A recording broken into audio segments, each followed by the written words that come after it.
shilkan ayaa ka dhacay xilli habeenimo ah wadada isku xirta magaalada Boosaaso iyo Qardho waxaana shilkan sababay kadib markii ay isku dhaceen laba gaari oo kala ah Mark II iyo gaari nooca xamuulka qaada oo loo yaqaan Candabeyle waxaana shilkan uu sababay dhaawac 4 qofood oo saarnaa gaariga marketka ah halka gaariga Candabeylaha ay soo gaartay khasaare burbur ah ugu horeyntii waxa halkaas soo gaaray taliska ciidanka taraafikada ee gobolada Bari Karkaar Highland iyo gobolka Gardafuul sidoo kale maadaama uu shilku dhacay xilli habeenimo ah waxa goobta uu shilku ka dhacay amaankeeda sugay ciidan ka yimid kantaroolka alxamdulillah iyo degmada Waaciye ugu horeyntii waxa warbaahinta uga warbixiyay sida ay wax u dhaceen taliyaha taraafikada gobolada Bari Karkaar Highland iyo gobolka Gardafuul Ganshaale Maxamed Saciid Yuusuf waxa dhacay shil baa xalay wuxuu ka dhacay midnight-kii dambe banaanka barxadda arkaysan waxa isku dhacay labadii baabuurka gedisan oo aanu ka taaganaa dhinaca harka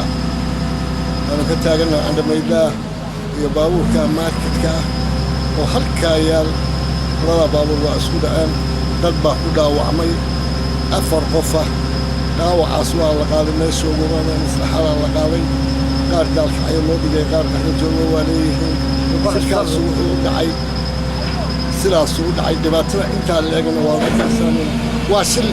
waxa shirka la yiraahdo had iyo jeer waa wax dhaca waana wax dhici doona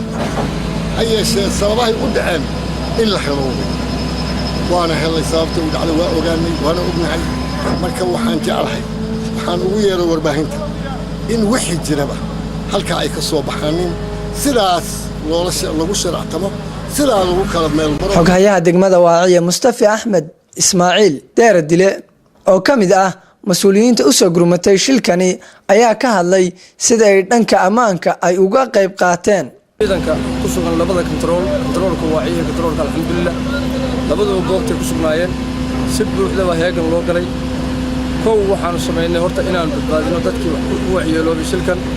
labadan gaari oo isku dhacayna waxa weeye xaaladooda maganaysa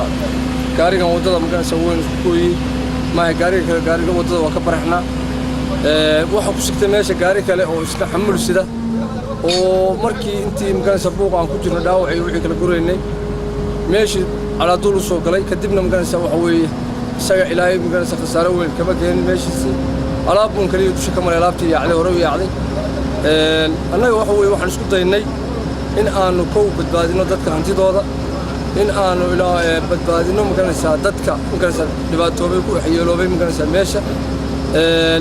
ilaa iyo haddana ciidankii iyo shaqaalihii iyo kulliba heegan bay ku jiraan meeshii ku sugan yihiin si kastaba ha ahaatee ma aha markii u horeeyay oo shil noocan oo kale uu ka dhaco wadada isku xirta magaalada Qardho iyo Boosaaso